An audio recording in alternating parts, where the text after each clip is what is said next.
guys, welcome back to Idiots Figuring Out.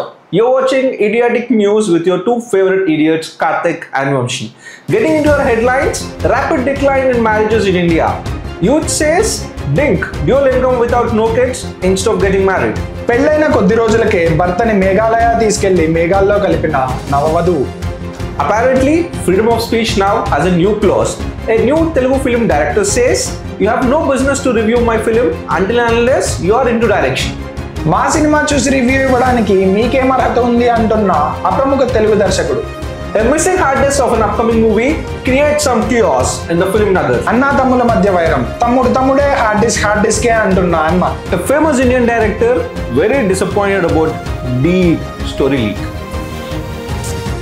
ముజే జర్రా భీ ఫరక్ నే పడతా అంటున్న ప్రముఖ తెలుగు దర్శకుడు. A thief in Telangana broke into a restaurant, found nothing to steal, left 20 rupees as a tip. బలే దొంగ, గజ దొంగ, దొంగల ముఠా వంటి సినిమాలను ఆదర్శంగా తీసుకుని ఖాళీగా ఉన్న గల్లాపెట్టెలో 20 రూపాయలు టిప్ వదిలి వెళ్ళిన మంచి దొంగ. ఇదంతా కాదు కానీ లవ్ మ్యారేజ్ చేసుకుంటారా? చేసుకున్నావు కానీ ఇంట్లో ప్లాస్టిక్ డ్రమ్ములు, సిమెంట్ బస్తాలు ఇలాంటివి లేకుండా చూసుకో. ఓకే, అరేంజ్ మ్యారేజ్ చేసుకోవచ్చు, బట్ హనీమూన్కి మాత్రం మేఘాలయ, షిలాంగ్ లాంటివి వెళ్ళకు. హే, జెన్యున్గా లవ్ చేసుకుంటారా? చేయొచ్చు, కానీ పక్క వాళ్ళ ఇంట్లో వాళ్ళు వేసిస్తారు. ఓ, పోనీ ఇంట్లో వాళ్ళని ఎదిరించేసి పెళ్లి చేసుకుని దూరంలో ఉంటాం. అప్పుడు వాళ్ళ నాన్న సుపారీ ఇచ్చి మరీ వేయించేస్తాడు. ఓ, మ్యాట్రిమోనీ ఇది మంచి ఐడియానే, కానీ ఎందుకో ఫైనలీ నీ వీడియో నువ్వే సెల్ఫ్ వీడియో చేసుకున్న తర్వాత వద్దులే. ఓ యా, మరి అంటే ఏం చేస్తే సరిపోద్ది? ఎన్నాళ్ళు కలిసి ఉంటే సెట్ అవుద్దంటావు? అదే ఇప్పుడు ఒక మెసేజ్ వచ్చింది, పెళ్ళి 11 years అయిందంట, హస్బెండ్కి బిర్యానీలో పాయిజన్ పెట్టి చంపేసి. ఏమైందిరా డల్ ఉన్నావు? ఏం లేదురా, యాపిల్కి సేల్స్ తగ్గిపోయినాయి.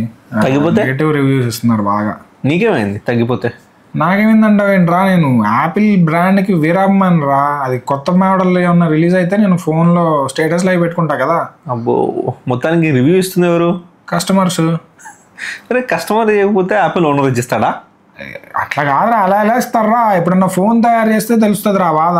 వాళ్ళకి ఏం అర్హత ఉందని రివ్యూస్ ఇస్తారా? అంటే నాకు ఇంత అర్హత ఉందా లేదా అని మనం సెల్ఫ్ అనాలిసిస్ చేసుకోవడంలో తప్పే లేదు. ఇది ఎక్కడ లాజిక్ రా? అంటే ఫోన్ రివ్యూ చేయాలంటే ఫోన్ తయారు చేయడం తెలిసి ఉండాలంటావు అయితే.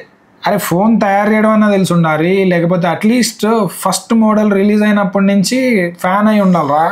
ఓహో, ఇది the famous crowd funded movie తీసిన డైరెక్టర్ గురించా? అదే కదా. ఈ లాజిక్ ఎట్లుందంటే, నేను బిర్యానీ తిని బాగుందా లేదా చెప్పాలంటే నాకు బిర్యానీ వండడం తెలిసి ఉండాలన్నట్టుంది. అంతే కదా మామ. ఇప్పుడు ఒక బిల్డింగ్ కట్టడం రానోడు బిల్డింగ్ బాగుందో లేదో చెప్పకూడదు, వండడం రానోడు టేస్ట్ చూసి బాగుందో లేదో చెప్పకూడదు. అలాగే ఒక మూవీ రిలీజ్ అయిందనుకో, అది చూసి బాగుందా లేదా చెప్పాలంటే కనీసం ఒక మూవీ అయినా తీసి ఉండాలి కదా. సినిమా తీయడం ఇంత కష్టమా? రఫ్ ఐడియా కూడా నేను నా కొడుకులాదు. కరెక్టే, very beautiful logic. Welcome back to studio guys, that's it for the day. సినిమాల నుంచి దొంగతనాల దాకా అన్ని రకాల న్యూస్లు కవర్ చేసాం. మీకు కూడా ఇలాంటి వింత న్యూస్లు ఏమైనా తెలిస్తే కింద కమెంట్ బాక్స్లో రాయండి. అలాగే లైక్ అండ్ సబ్స్క్రైబ్ కూడా చేసుకోండి. ఈ కంటెంట్తో మీరు రిలేట్ అయితే ఫ్రెండ్స్కి షేర్ కూడా చేయండి.